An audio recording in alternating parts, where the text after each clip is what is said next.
Esperamos a que salgan. ¿Cómo están todos? Muy bien. Qué bueno, gracias a Dios.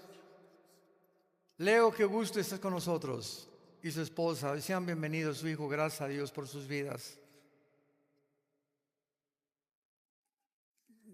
Leo de Giglio y su esposa, directores de Palabra de Vida aquí en Querétaro, son personas muy amadas de nosotros, hombres verdaderamente de Dios, consagrados a la obra de Dios. Les admiramos, les bendecimos, les amamos por la gran obra que han hecho, tanto en Argentina como acá y creo que en Nueva York, ¿verdad, Leo? También. ¿En cuántos lados está Palabra de Vida? 67. 67 naciones. Hay que orar que haya más institutos como estos levantándose. Allá están mis nietos, los hijos de Alán, Cristian y Estefano, y no se imaginan. Es impresionante el cambio que han tenido, impresionante. Mi esposa lo puede decir, ¿verdad? Cristian, sobre todo, cuando se fue, regresó, no era Cristian. Y Estefano se ve que viene, pero bien filoso con la espada, pero aquí nomás le hace así a la Biblia. Muy bien, pues gracias a Dios por nuestros hijos, nuestros nietos, y a ver hasta dónde llega nuestra cuarta generación y bisnietos, ¿por qué no? Aunque no estoy muy seguro porque ya viene el Señor. A ver si nos quedamos nada más con los puros nietos, ¿verdad? Pero gracias a Dios por ellos. Abran su Biblia en el libro del Génesis, capítulo 1 y capítulo 2 y 3, y vamos a poder establecer en esta mañana, en esta primera conferencia, las bases espirituales del matrimonio.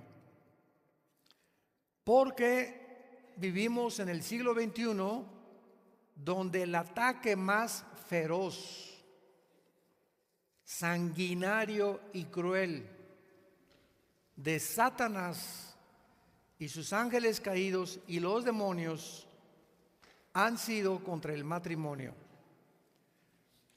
Cuando en el año 2015, en junio del 2015, de los 9 jueces que forman el Tribunal de Justicia de Estados Unidos de Norteamérica, 5 de estos jueces determinaron, sin hacer ningún consenso, ni tampoco, la democracia fue completamente una burla. De la noche a la mañana, 5 jueces decretaron e institucionalizaron los matrimonios gay, donde un hombre y un hombre se podían casar y una mujer se podían casar.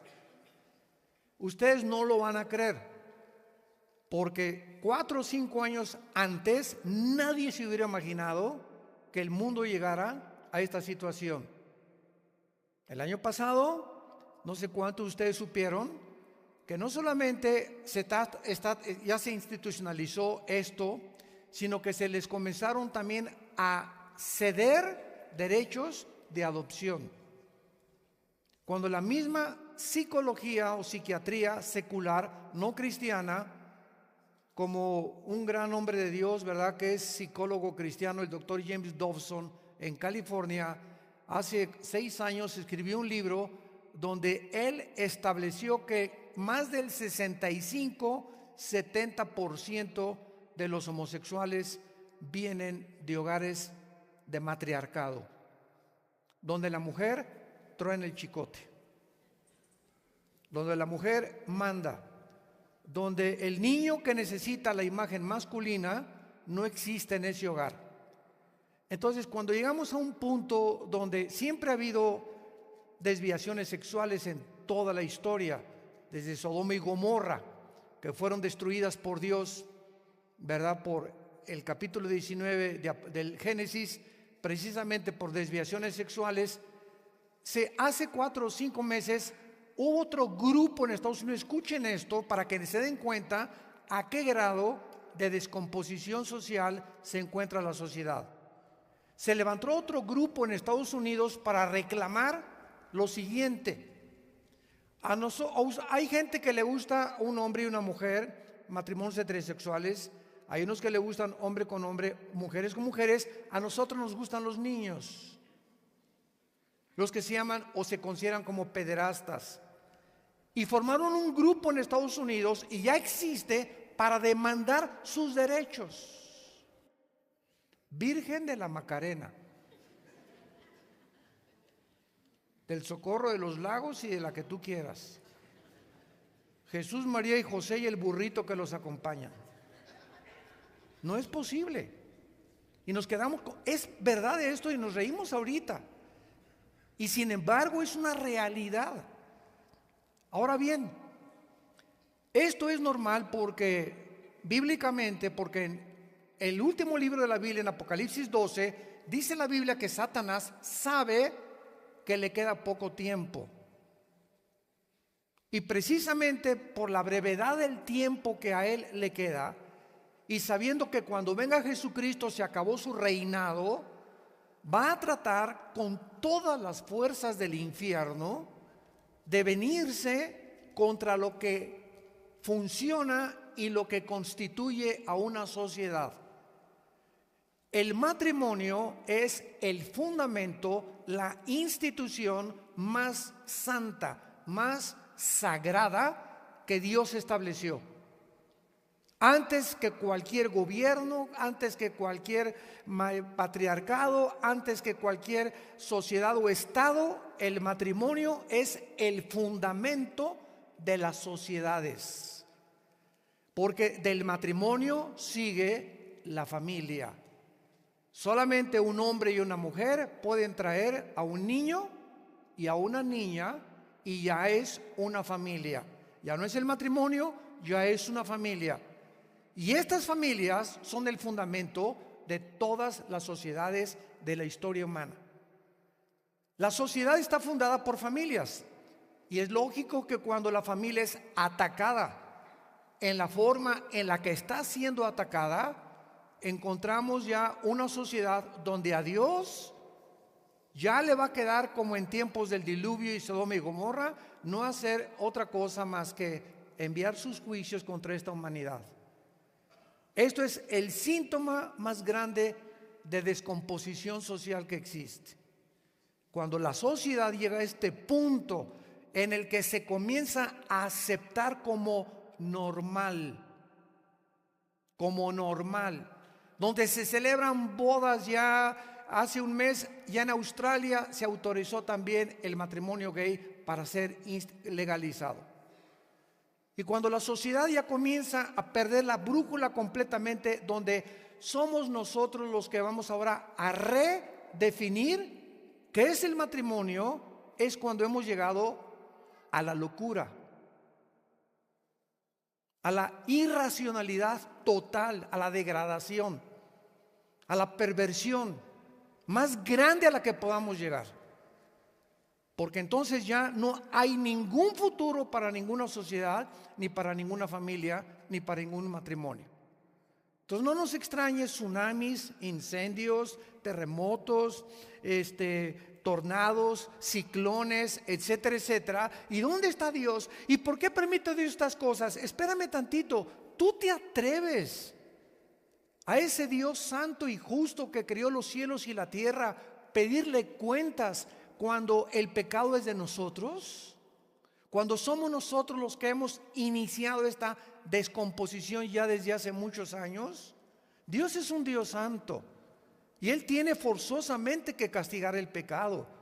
Y para no castigarte a ti ni para castigarme a mí, mandó a su Hijo a morir en una cruz, para que su Hijo recibiera la ira y el castigo que tú y yo merecíamos.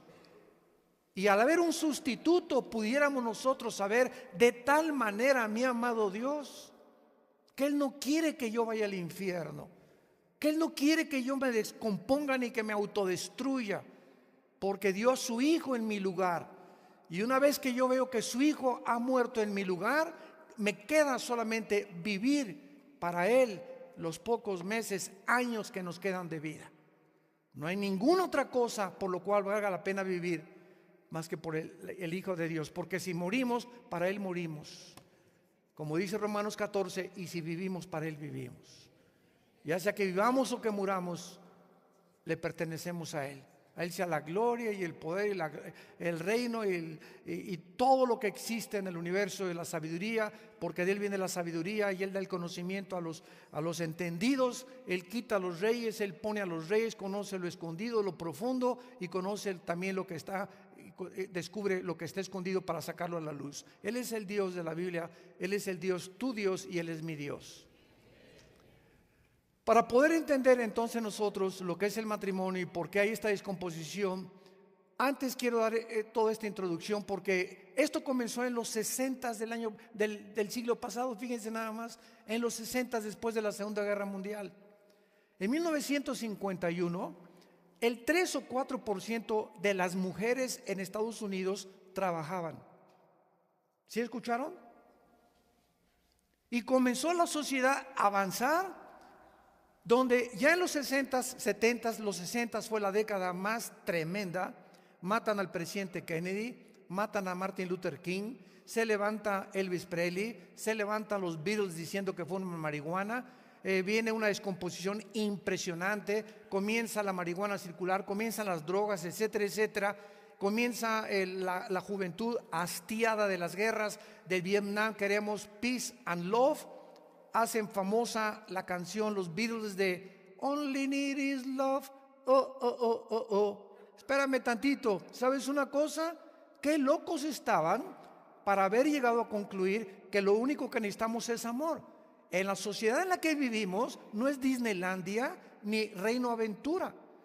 Entonces, amor no es lo único que basta. Necesitamos entender que el pecado tiene que ser castigado. Y no es con amor nada más con lo cual se puede levantar una sociedad. Por eso Dios le entregó a la sociedad la justicia, ¿verdad? Para que pudiéramos nosotros castigar el crimen y los ladrones. Imagínate que yo vaya por una calle en Nueva York y vea a 4 personas violando a una niña y les diga, peace and love, Jesus loves you. Me van a tirar de loco, ¿verdad? No, yo si traigo una pistola, ¿verdad? Soy karateca, les pego de balazos. ¿Por qué? Para salvar a una tercera persona de la cual se está abusando. Entonces muchas veces se usa la violencia. Desgraciadamente hay guerras, escuchen esto, hay guerras necesarias.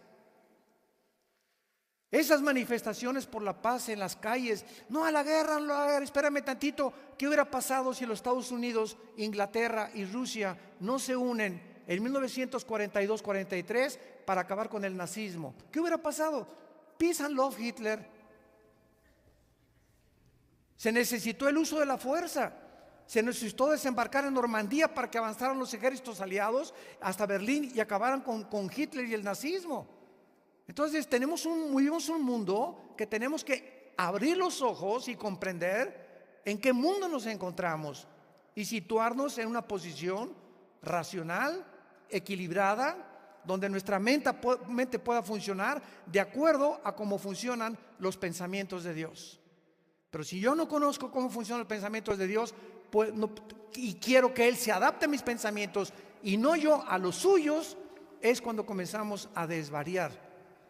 Y eso es lo que ha producido el ateísmo, el agnosticismo y el escepticismo y el materialismo humano. En el libro del Génesis dice en el versículo 26, capítulo 1, que Dios enseña que Él formó al ser humano no de chita. No somos el resultado de una evolución natural, ni de la selección de las especies. Esta es la teoría, porque es una teoría que se comenzó a postular hace como un siglo, simplemente porque el hombre rechazó la enseñanza de este libro, es todo. Entonces los científicos también especulan, hipotetizan, filosofan, y tuvieron que inventar algo porque tienen que oye, ¿de dónde venimos? Pues vamos a ver de dónde venimos. Científicamente es imposible saberlo, porque para que sea científico tiene que ser demostrativo, se tiene que comprobar en un laboratorio de ensayo. Los científicos observan los fenómenos a través de lo que oyen, de lo que ven, de lo que experimentan en los tubos de ensayo, y entonces demuestran que se puede probar y que es científico lo que están ellos postulando al mundo. Pero ¿cómo se puede saber de dónde venimos si nadie estuvo cuando comenzó la creación? Imposible que demostrarse de dónde venimos científicamente. Entonces inventó Carlos Darwin cuando andaba ya en la isla de los Galápagos, allá enfrente del Ecuador, en el Pacífico, ¿verdad? Que pues un periquito se le cambió y se le hizo el periquito, la tercera generación tenía otro pico, pero eso se llama la microevolución, no la macroevolución. Tú le cortas la cola a una lagartija y puede haber 3, 4 lagartijas que nazcan sin cola, pero son lagartijas. Le cortas las orejas a un perro grandanés y siguen naciendo grandanés o Bailler o pastor alemán o chihuahueño, pero son caninos, no son felinos, no son vacunos, ni son camellos, ni tampoco elefantes. Las especies es imposible mezclarlas con el ADN. Y eso está demostrado. Pero se tiene que seguir enseñando porque si lo reconocen, tienen que venir a la Biblia y decir: Dios mío, me equivoqué. Y ahora sí, Virgen del Socorro. Dios nos hizo a su imagen y semejanza para gobernar a los peces, las aves, las bestias y toda la tierra y en todo animal. Y creó Dios al hombre a su imagen, a imagen de Dios lo creó, varón y hombre los creó. Dios, cuando forma al ser humano, lo vamos a ver en el capítulo 2, versículo 7, forma de la tierra el cuerpo humano. Escuchen, hay más evidencias científicas de la creación bíblica que de la famosa teoría de la evolución, donde no hay una sola evidencia científica, una sola. La ciencia corrobora que los 19 elementos químicos que forman la tierra, cloro, flúor, yodo, hierro, magnesio, etcétera, etcétera, y los 4 gases que forman la tierra son los elementos químicos y los elementos de gases que forman el cuerpo humano. Esto fue escrito hace más de 4.500 años. Dios forma de la tierra, del polvo, y es precisamente la misma tierra de donde Dios saca el cuerpo humano, que el cuerpo humano tiene que alimentarse. Y todo lo que sea verde, todo lo que sea plantas, todo lo que sea frutas, es lo que Dios diseñó con los elementos nutritivos, nutricionales, alimenticios, vitamínicos, que son los que mi cuerpo necesitan. No Red Bull, ni la revista, ni la Monster. Tenemos 25 años que las industrias están produciendo cantidad de, entre comillas, energetizantes. Energetizantes, se están volviendo locos esas bebidas. Te energetizan media hora y 20 minutos y vas a acabar en el psiquiátrico. ¿Qué tienen de energetizantes? Energetizantes es un licuado de plátano con leche deslactosada en la mañana con nueces y con avena. Eso es energetizante. Pero vemos nosotros de qué forma la sociedad ha llegado al punto donde nos encontramos. Entonces, qué increíble que ahora estén descubriendo también que toda verdad la medicina alopática y más o menos la homeopática es un poco mejor. Ahora todas las medicinas las están encontrando en los árboles, en las plantas, en las raíces, en las frutas. Se están encontrando todo lo que el cuerpo necesita para ser sanado se encuentra en la naturaleza. Fuimos creados con un cuerpo que está asociado con el planeta Tierra. En Marte, en Júpiter, en Venus no existe nada para mantener la vida. Y todavía están planeando irse de luna de miel a la luna. 1000 veces Cancún. Ahora en el capítulo 2, versículo 7, todo esto es importante, porque si no entendemos nuestro origen, ¿cómo vamos a entender cómo manejar a la esposa, o al esposo, o a los hijos? Y esta es la razón de los matrimonios de tanto divorcio. El hombre es un macho camacho. Y hay otras mujeres, ¿verdad?, que en los 60s, hastiadas las mujeres, cansadas las mujeres en el mundo del machismo de nosotros, que manifestamos durante tanto tiempo, se dijeron las mujeres, ¡basta! Y vino la revolución femenina en los 60s, que fue cuando comenzó y en los 70 con más fuerza, luchemos contra los varones y se formó el Movimiento de Liberación Internacional Femenino. Desgraciadamente cayeron en el lesbianismo. Se fueron completamente a otro extremo. Pero ¿por qué surgió esto? Porque el hombre no sabe tratar a la mujer. Y la mujer está cansada del autoritarismo, de la dictadura, del macho camacho, ¿verdad? Y esta es la razón por la cual los matrimonios muchas veces no funcionan, porque el hombre no ha entendido su función delante de Dios, que es de lo que vamos a estudiar en la Biblia. Dios entonces, dice Génesis 2:7, forma al hombre del polvo de la tierra y hace Dios esto. Infunde Dios dentro de nosotros, vean ustedes y apúntenlo, se tradujo aliento de vida, desgraciadamente en el singular. La palabra hebrea o la frase hebrea Nishmat Chai. Nishmat Chai está en plural. Entonces Dios infunde dos tipos de vida dentro del ser humano, porque somos espíritu. Tenemos un alma y vivimos dentro de un cuerpo. Apúntalo. Somos espíritu. Tenemos un alma y vivimos dentro de un cuerpo. El espíritu es la parte inmaterial del ser humano a través de la cual conocemos, adoramos y servimos a Dios. Apúntalo por el amor de Dios.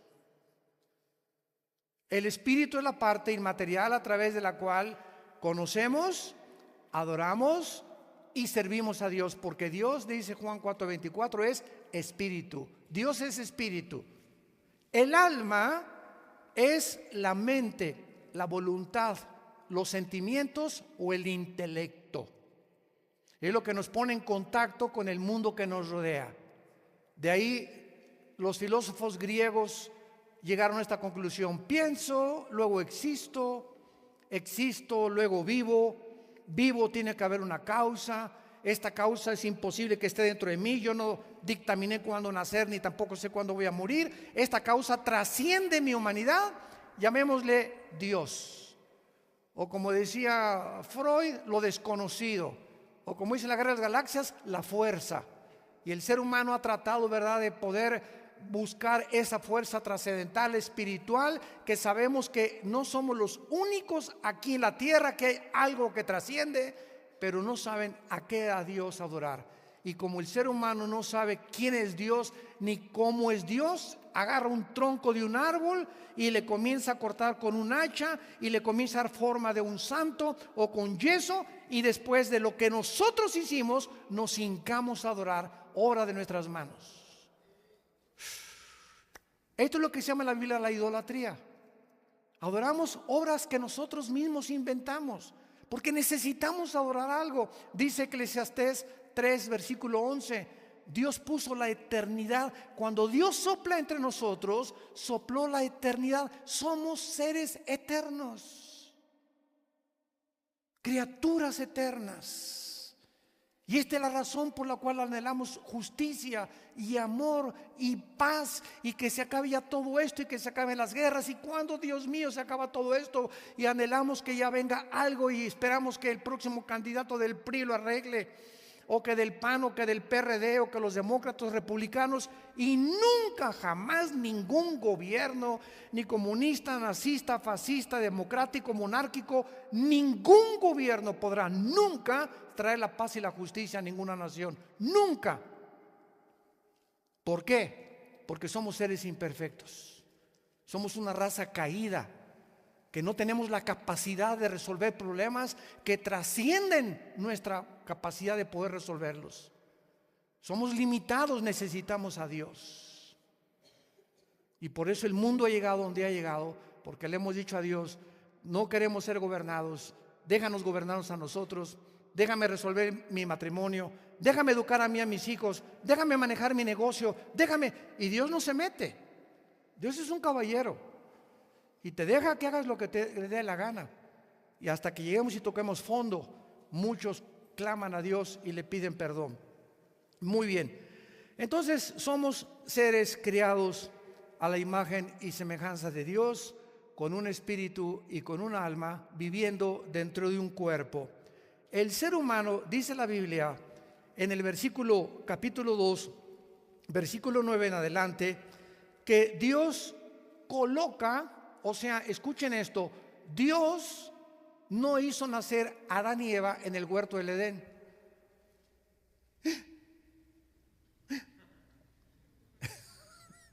Lea bien la Biblia.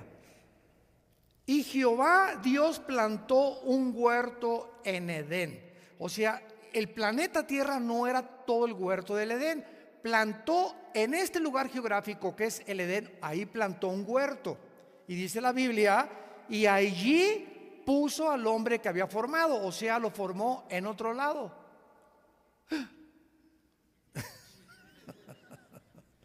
Esto es muy interesante, como lo vamos a ver más adelante. Entonces, ya que forma al hombre, lo coloca en el huerto del Edén, o sea, hace al hombre, hace el huerto y coloca al hombre en el huerto del Edén.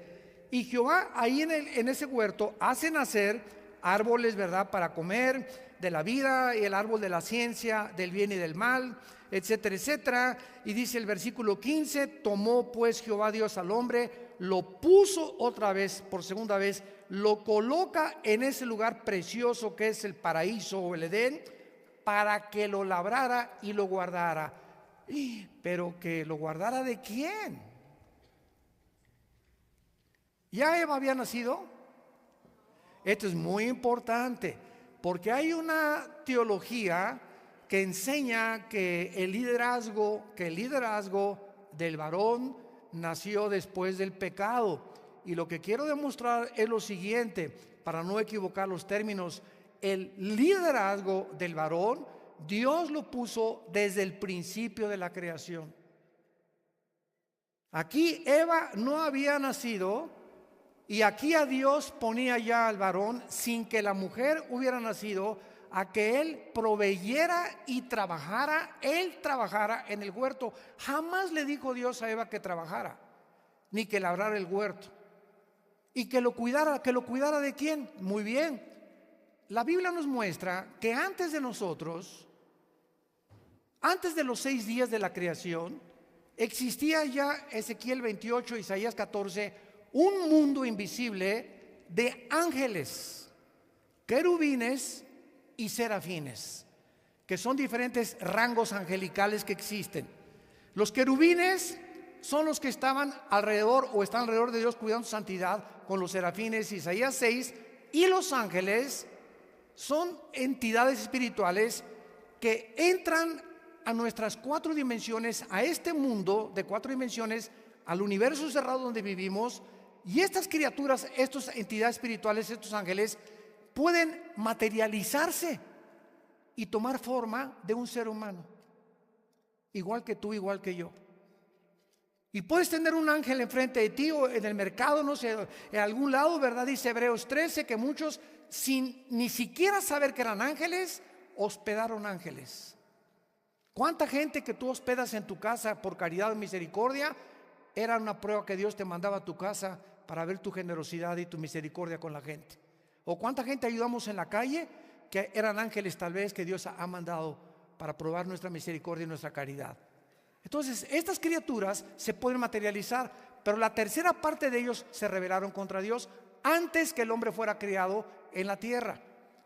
Como lo sabemos, en Job, capítulo 38, dice la Biblia que los ángeles, cuando Dios estaba haciendo el mundo, y Dios inclinó 23 grados y medio la esfera de la tierra, y comenzó a darle vueltas en 24 horas al globo terráqueo, y comenzó a lanzarlo en 365 días alrededor del sol. Todo lo que Dios hizo donde nos colocó en este planeta fue matemáticamente calculado. Matemáticamente calculado. Y le dio la vuelta a la Tierra en 24 horas, y la velocidad en la que ahorita está la Tierra, tú y yo no nos damos cuenta, pero estamos girando en el espacio. ¿No te habías dado cuenta? ¿O por eso te sientes mareado en la mañana? Estamos girando continuamente sin que nos demos cuenta.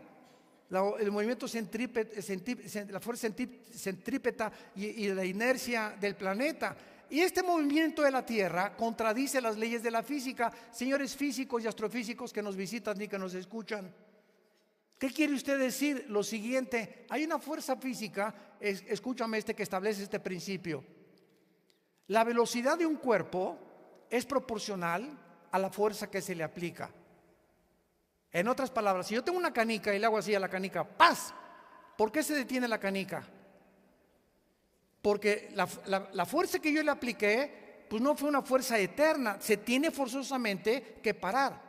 Si disparo, agarro una flecha y la disparo, la flecha sale y hace una parábola y tiene que caer. No puede mantenerse en el espacio continuamente.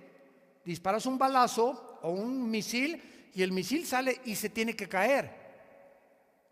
¿Quién le hizo así? ¡Pum! A la Tierra. Pregúntale al ateo de tu maestro. Querido maestro, ¿qué fuerza hace que la Tierra se mantenga igual? ¿Quién está detrás haciendo así? Y es un movimiento constante de 24 horas y al mismo tiempo alrededor del Sol, con la distancia perfecta con el Sol para que haya primavera, verano, otoño y invierno, para que tengamos 4 estaciones y para que pueda la vida poder existir. La fotosíntesis, la distancia del Sol, todo está calculado. Los valles, las montañas, las manzanas, las uvas, las papayas, el agua, la combinación de nitrógeno con oxígeno que respiramos ahorita. ¿Por qué vivo? Porque estoy respirando. ¿Qué estoy respirando? Algo que está combinado de gases alrededor, casi todo es hidrógeno con oxígeno, con un poquito más de gases, como 7-8%, que hace posible que mis pulmones se mantengan viviendo. Todo está calculado para que tú y yo amanezcamos todos los días y le digamos: qué grande eres, Señor. Dios hace todas estas cosas y estos ángeles ya existían, y cuando Dios coloca al hombre y la mujer en el huerto del Edén, ya estaba aquí en el planeta Tierra los ángeles caídos. Ahí estaba ya Lucifer, que después se convirtió en Satanás. Cuando tú le dices a una persona: licenciado Carlos Ramírez, el título de licenciado no es como se llama esa persona, es un título solamente de un oficio que él tiene, una carrera profesional. Su nombre es Carlos Ramírez. Y cuando nosotros decimos Satanás, ese no es su nombre. Satanás significa, apúntalo, el adversario. Viene de Satán, del hebreo, o enemigo. Y la palabra diablo tampoco existía. La palabra diablo significa acusador, el que acusa, el que calumnia. Entonces son títulos de él. Su nombre es Lucifer y se le llama en Isaías la estrella de la mañana, o Luzbel también. Entonces Lucifer ya estaba ahí en el huerto del Edén y había ángeles caídos en el planeta Tierra. Y Dios pone al ser humano en un ambiente perfecto, pero escucha esto, y siempre he tenido este debate con los ateos. Los ateos, el 90% del ateísmo está basado en atacar a Dios por la forma como Dios gobierna el universo, y el ateo te dice: es que ¿por qué permite Dios las guerras? Y ¿por qué, si Dios es bueno, no acaba con Satanás? ¿Qué acaso no es Dios todopoderoso? Vean la lógica elemental del ateísmo, que es insostenible filosóficamente. Una ateo me dice: oiga, ¿Dios es todopoderoso? Le dije: amén, amén, amén. Y si Dios es todopoderoso, ¿por qué no acaba con el diablo? Le dije: dele gracias, porque comenzaría con usted.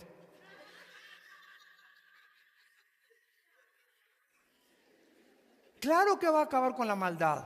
Ahora, el hecho que todavía Dios no termine con la maldad no implica que usted lo acuse de que no exista. O sea, usted no puede entender por qué Dios no hace las cosas como usted piensa que deberían hacer. Porque usted está diciendo: no, es que bájate de allá, Dios. Mira, pues siéntate aquí. Ya, si yo fuera tu Dios, yo no permitiría esto, ni esto, ni esto, ni esto. Y esto fue lo que pasó en el libro de Job. ¿Quién oscurece la sabiduría? Hablando, decimos en México, idioteces, marihuanadas. Se ponen a hablar tantas tonterías. Una vez Agustín de Hipona, un gran pensador, estableció y postuló esto que siempre me encanta. Cuando Dios creó el universo, tuvo tres opciones. Número uno, no crear nada. ¿Ok? No crear nada. El Padre, el Hijo, el Espíritu Santo no necesitan a nada ni a nadie. Y pudieron haber existido por los seculorum. Número dos, Dios pudo haber creado un universo donde no hubiera mal, donde no existiera la maldad como en el universo que vivimos, ¿correcto? Y número tres, Dios en su infinita sabiduría creó un universo donde el mal entrara con un plan perfecto para al final demostrar algo que voy a explicar. Si tú fueras Dios, cabeza de caracol, ¿cuál escogerías? Bueno, mire, yo de plano, ¿para qué nos creó Dios? Ya, no había creado nada mejor. Eso fue lo que Job argumentó en el capítulo 3. ¿Por qué no fui un abortivo? O sea, ¿para qué nací? ¿Para esto?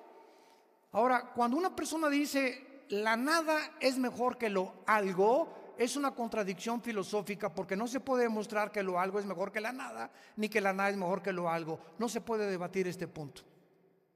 Número dos, no, yo si hubiera sido Dios, no hubiera permitido entonces que hubiera maldad, palomitas, dulce, Disneylandia, etcétera, etcétera, nada de mal, ni lloras, ni enfermedades, ni nada. ¿Ok?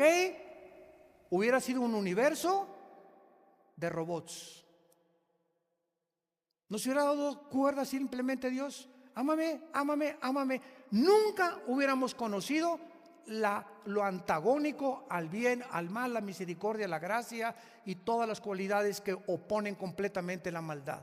Y Dios en su infinita sabiduría permite, Él no es el creador del mal.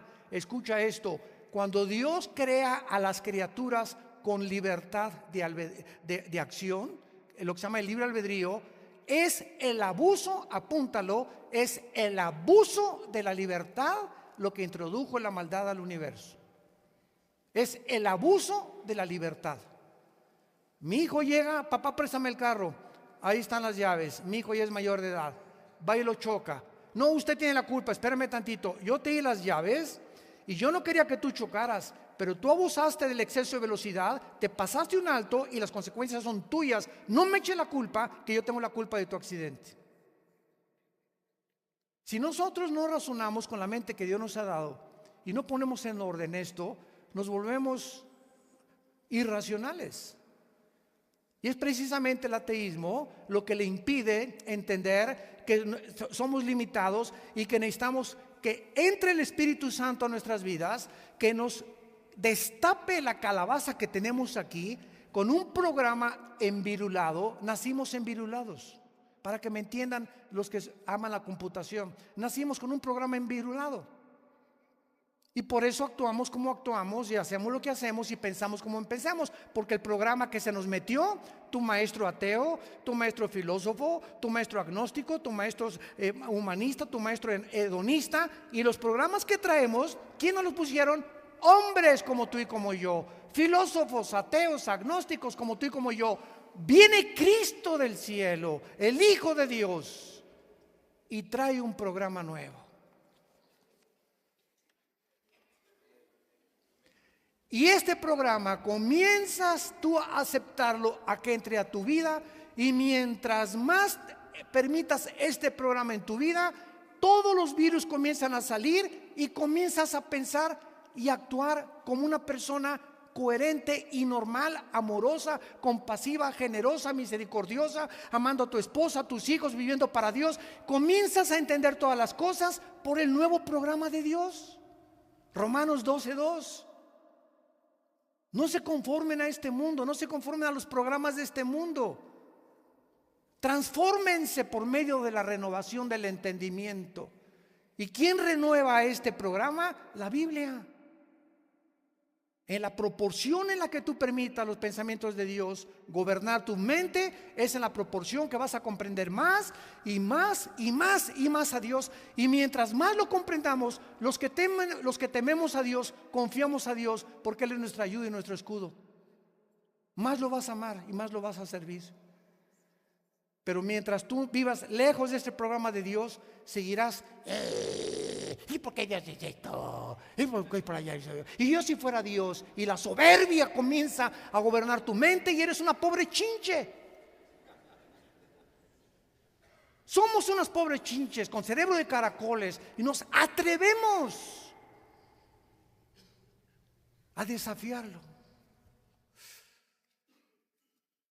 Dios permitió que entrara el mal al universo. Se revela Lucifer, arrastra la tercera parte de los ángeles y Dios después coloca al hombre aquí en el planeta Tierra y Dios nos coloca a nosotros en un campo de entrenamiento. El planeta Tierra es un campo de entrenamiento para soldados futuros. Por eso se llama la batalla ¿de qué? De la fe. ¿Por qué es de la fe? Porque estamos luchando contra la incredulidad.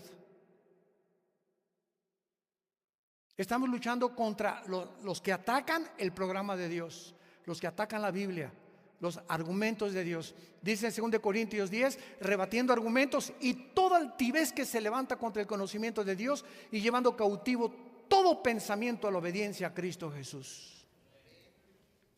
Y por eso podemos nosotros, miren hermanos, se los digo con todo mi corazón y con la gloria para Jesucristo. Este año cumplí 40 años de ministerio. Quiero decirles que en los 40 años he visitado más de 45, 50 universidades. He tenido más de 25, 30 debates con ateos,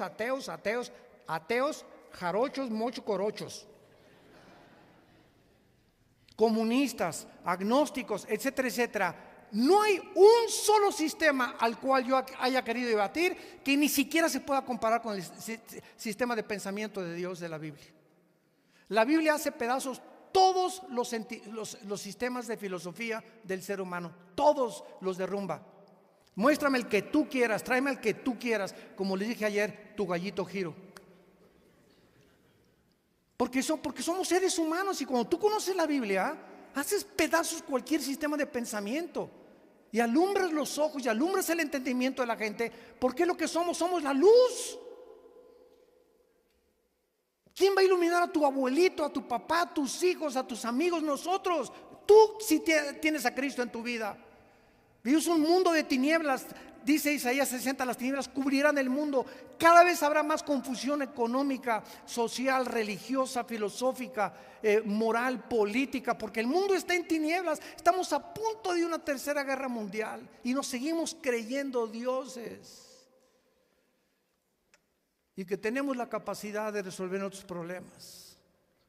La soberbia, el orgullo es la raíz de todos los pecados. Y fue el primer pecado de Lucifer, la soberbia. Querer hacerse como Dios. Adán, tienes una libertad, no eres un robot. Come de todos estos árboles, pero hay un árbol de la ciencia, síganme con mucho cuidado. La palabra ciencia es la palabra conocimiento, si lo quieres traducir. Son sinónimos. Un científico es una palabra que tiene conocimiento físico o químico demostrable. Es la ciencia, el conocimiento. Te doy un árbol donde está el conocimiento del puro mal. ¿Eso dice? ¿Nunca se han preguntado por qué es el conocimiento del bien y del mal? ¿Por qué están mezclados? Del bien y del mal, mezclados los dos. No comas de ese árbol. Y entonces Adán y Eva participan. ¿Y quién comió primero? Ellas tienen la culpa. No nos echen la culpa, por favor, las mujeres a los hombres. Estoy bromeando. Esto es muy interesante. Porque en el Nuevo Testamento, en Romanos 5:12, dice que fue el hombre. El pecado entró al mundo por un hombre masculino.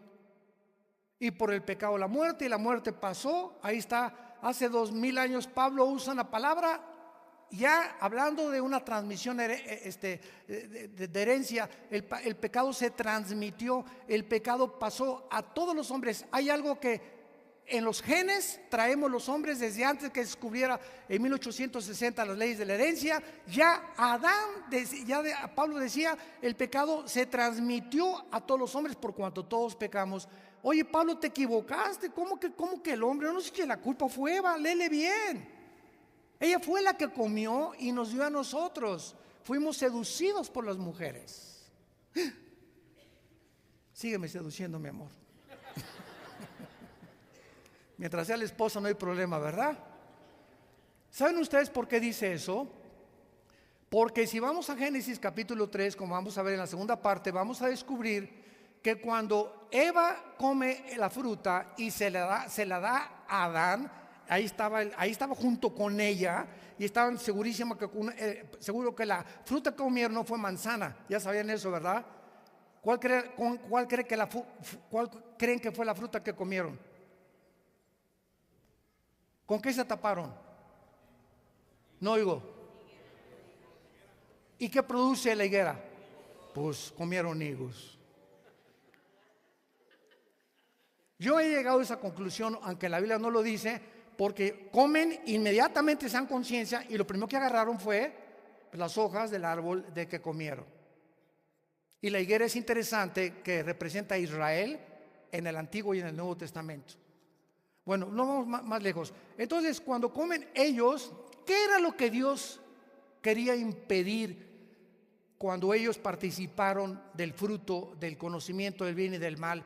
Simplemente lo siguiente: mira, Adancito y Eva, si ustedes comen de ese fruto, ustedes van en ese momento a convertirse en esta cosa. El diablo tenía algo de razón. Se van a hacer dioses en el sentido de que ustedes van a decidir qué es bueno y qué es malo. Y ustedes no tienen la capacidad, porque no son dioses, de decidir qué es bueno y qué es malo. Entonces el hombre y la mujer comen del fruto, y desde Adán hasta nuestros días, la raza humana, y por eso hemos llegado al siglo XXI, donde creemos que un hombre con una mujer y una mujer con un hombre, hemos llegado a confundir el bien con el mal, y ahora al mal le llamamos bueno y al bueno le llamamos malo. Estamos convirtiéndonos en dioses. Ahí está la contaminación. ¿Tú quién eres para saber lo que es bueno y lo que es malo? Si tú eres ateo, como les dije ayer en el desayuno, no le digas a tu hijo, no fumes marihuana, porque tu hijo te va a contestar: papá, tú eres ateo y tú tienes tus leyes. Y si tú eres ateo, no me puedes decir que hay bien y que hay mal. Y si tú aceptas que hay un mal, entonces tiene que haber un antagonismo, que es el bien. Y si es el bien que lo comenzó, y si seguimos con esa línea lógica elemental, vamos a llegar a que existe Dios, y te voy a hacer tus argumentos. A mí me encanta meterme la Golden de Acapulco y darme mis chupazos, ¿verdad?, de marihuana, y no te metas conmigo. ¿Por qué? Porque yo armo mis propios mandamientos, papacito. Para mí es bueno, para ti es malo, y esto se llama en la filosofía relativismo. Relativismo. Todo es relativo. Lo que es bueno para ti no es bueno para mí, y si es bueno para ti, no te metas conmigo, porque esta es tu vida. Yo soy homosexual, para mí es bueno meterme con un hombre, esto es amor para mí, para ti no es, métete con una mujer. Espérame tantito. Si nosotros llegáramos a ese punto a donde hemos llegado, es cuando llegamos realmente a saber que estamos locos completamente para el manicomio, donde no existe el bien y el mal. Cada quien va a decidir lo que es bueno y lo que es malo. ¿Saben que ese fue el problema de los nazis? Llegaron los aliados en 1945 a Berlín, se suicida Hitler con Eva Braun, su esposa, en su búnker, y entonces se hace un juicio que se llamó el juicio de Nuremberg, 1947-48 en Berlín, para juzgar a los generales sobrevivientes del nazismo. Escuchen esto. Ahí están los generales del nazismo sentados con todo el jurado de ingleses, de abogados americanos, norteamericanos, etcétera, etcétera, y alemanes también. Y se para uno de los generales nazis y dicen: lo que hicimos nosotros no se llamaba robo, se llamaba expropiar. Se oye más bonito, ¿verdad? Lo que hicimos nosotros no fue matar, fue eliminar por causa del partido. O sea, barnizaron el pecado. Se oye más bonito expropiar que robar, ¿verdad? Se oye más bonito, o sea, el comunismo es un robo descarado. Yo fui comunista 4 años y pertenecía al Partido Comunista en México. ¿Y saben ustedes lo que es el comunismo? Es un robo descarado. Dame para acá y te quito lo que tienes para dárselo a otra persona. Espérame, el momento que tú me quitas algo que es mío, me estás robando.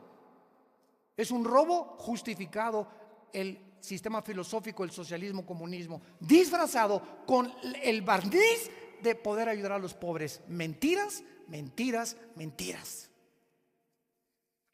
Es el engaño en que vivimos nosotros. Entonces, los nazis, no es que yo no maté, yo no robé, yo obedecí órdenes, el relativismo puro. Entonces, ¿quién tiene la razón entonces? ¿Los nazis porque obedecieron las órdenes del Führer, o el occidente cuando lo estaban juzgando y diciéndoles lo que ustedes hicieron está mal? Ellos dijeron, es que ustedes le llaman mal, para nosotros ser el bien, lo que es para nosotros malo, para ustedes es bueno. ¿Quién tiene la razón entonces de estas dos antagónicas filosofías o sistemas de pensamiento? A eso el mundo ha llegado en el siglo XXI, donde ya a lo bueno le llamamos malo, a lo malo le llamamos bueno, y el único legislador de la ley es Dios. Por ignorar los mandamientos de Dios, el mundo se encuentra como se encuentra, cada quien siguiendo lo que cree que es bueno ante sus ojos.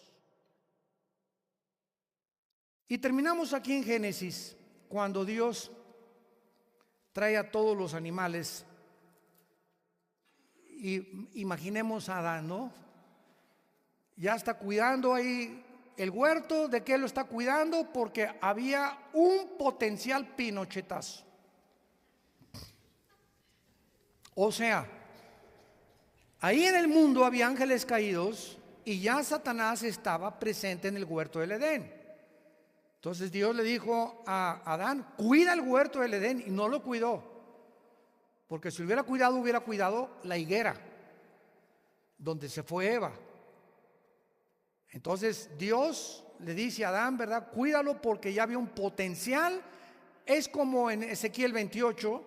¿Saben a ustedes que a Lucifer se le llama el querubín protector? En Ezequiel 28, ¿saben por qué? Yo me preguntaba cuando estudiaba la teología de los ángeles, protector, pero si no había mal, Señor. El mal no había entrado en el universo. ¿A quién, qué protegía el Lucifer?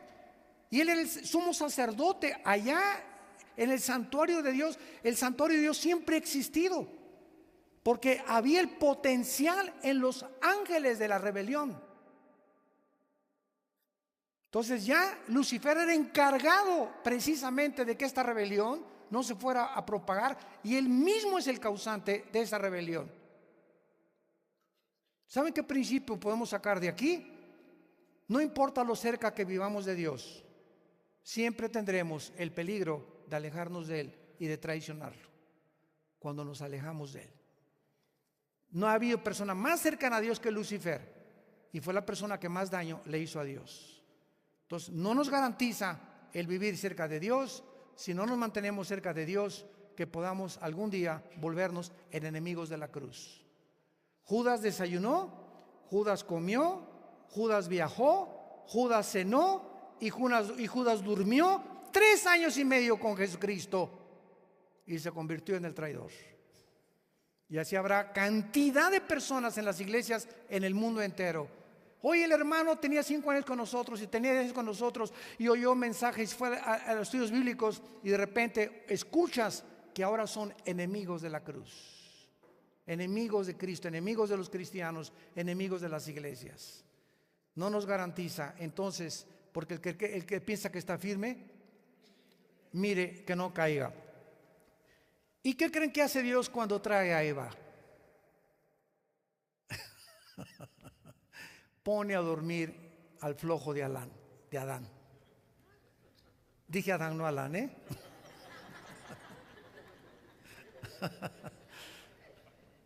La primera operación quirúrgica sin anestesia.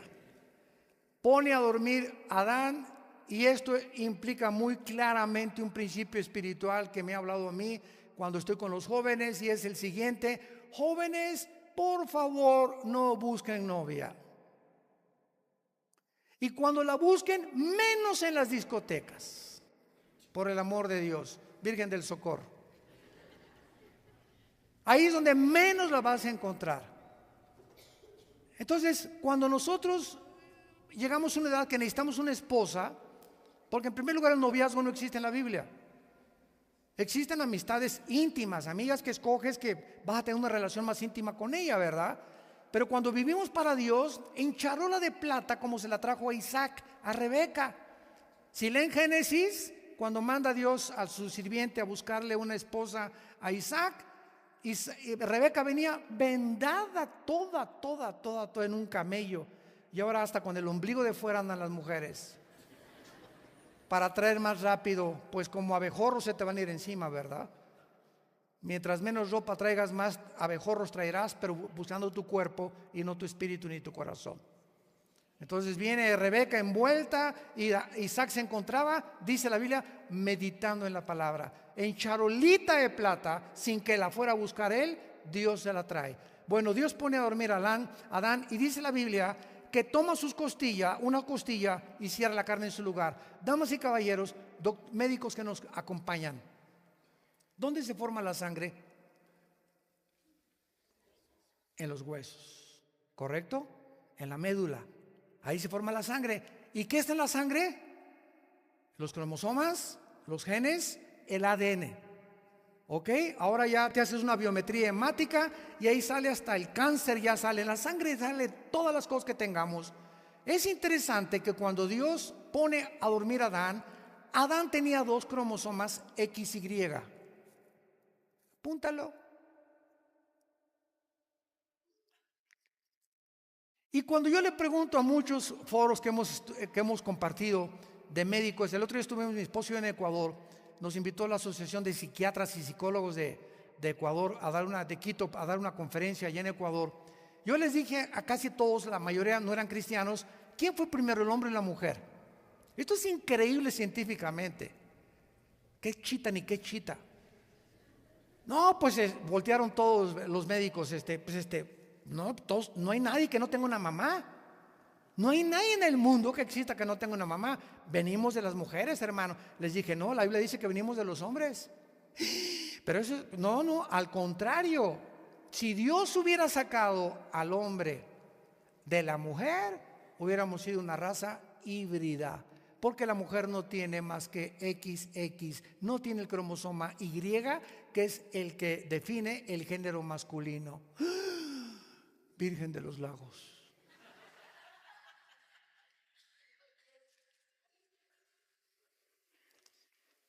Es increíble que Moisés haya podido decir que del hombre saca Dios a la mujer para que teniendo el hombre el cromosoma XY pudiera la mujer tener el doble X. Lo único que hace Dios, ¿verdad?, es tomar el cromosoma X y ponérselo a la mujer, y es precisamente de una costilla, de un hueso, donde pasaron más de 5,000 años y se descubrió en la medicina que la sangre se forma en la médula de los huesos, que la Biblia tenía razón otra vez. Increíble. A ver, busca estas evidencias en el Corán, en el Tripitaka, en el Calimán.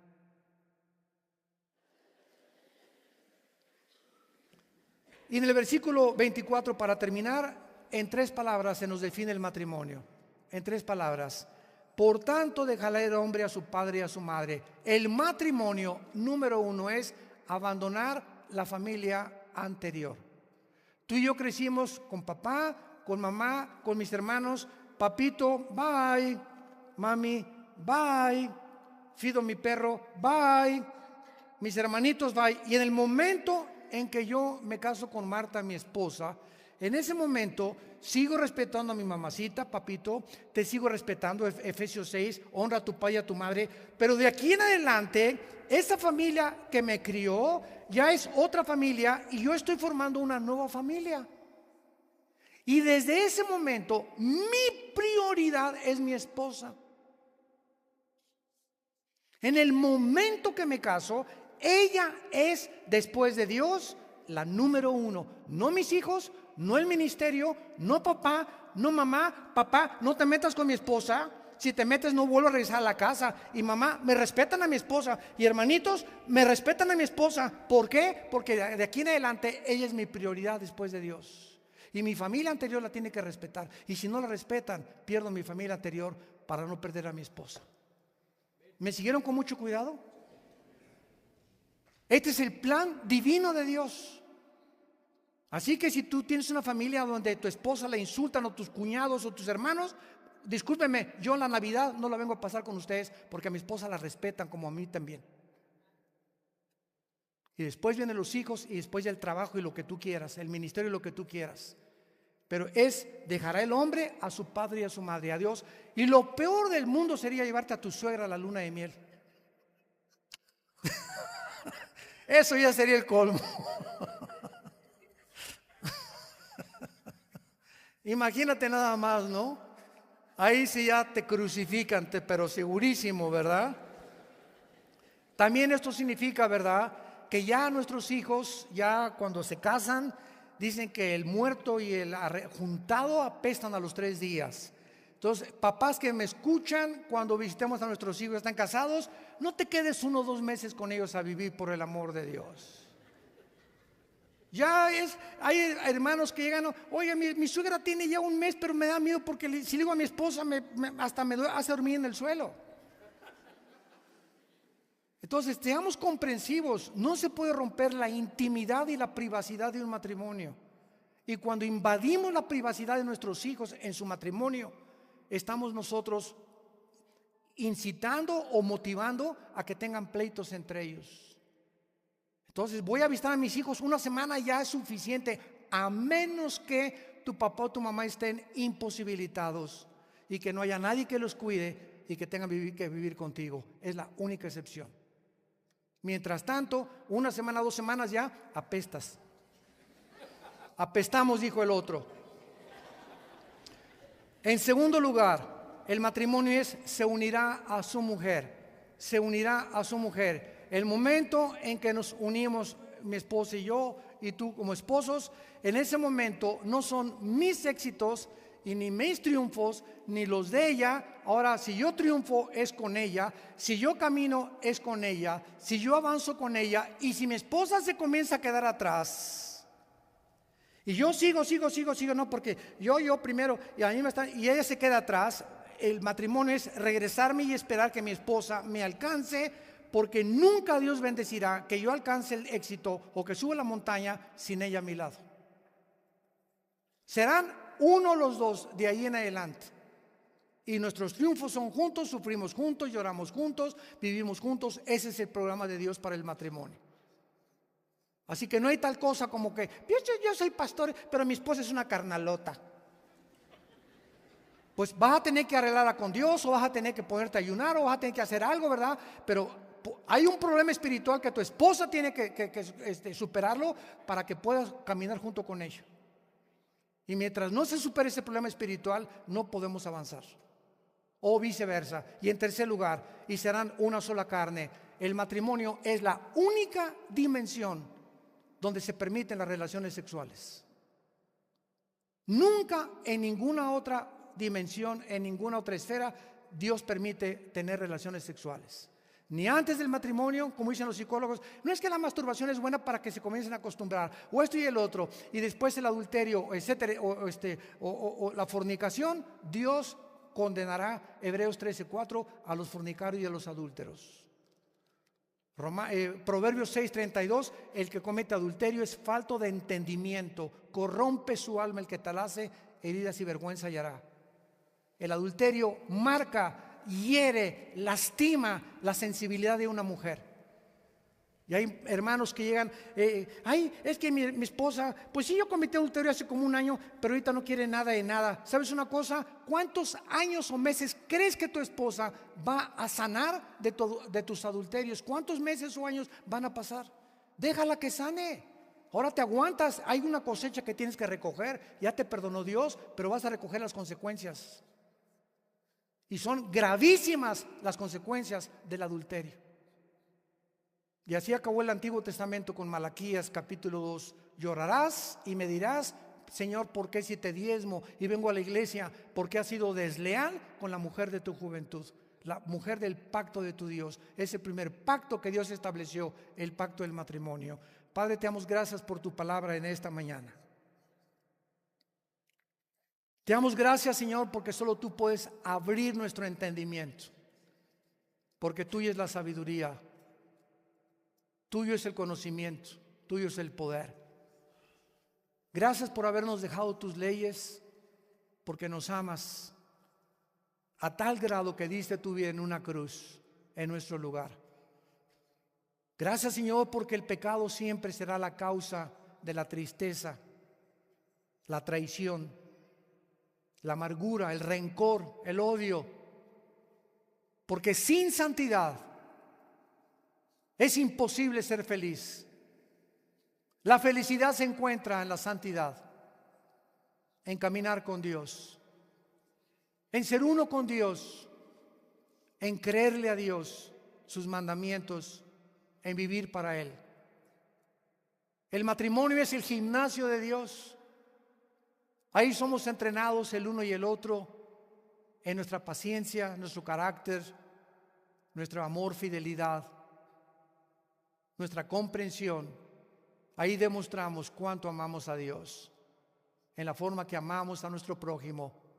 Y el prójimo más cerca es nuestra esposa, tu esposo.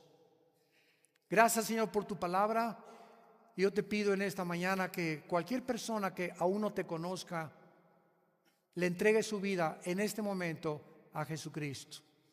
Y ahí desde tu lugar, si alguna persona en esta mañana aún no tienes a Cristo, o no estás seguro de tu salvación, aun cuando has oído mucho de Él tal vez en alguna iglesia, pero no te has decidido entregarle, dile ahí desde tu lugar: Señor mío y Dios mío, te pido perdón por mis pecados. Creo que en esa cruz tu sangre fue la solución, la medicina que tú proveíste para que yo pudiera ser sanado del virus que heredé de mis pecados. Señor Jesús, te pido que entres a mi corazón, porque creo que en esa cruz pagaste con tu vida por mí y que a los 3 días resucitaste de los muertos. Y porque creo que vives resucitado y tienes las llaves de la muerte y del infierno y el poder de todo el universo, entra a mi vida, Jesús, como mi Señor y mi Salvador, y dame el poder y el entendimiento de conocer tu palabra y vivir la corta vida que me queda cerca de ti. En el nombre de Jesús. Amén.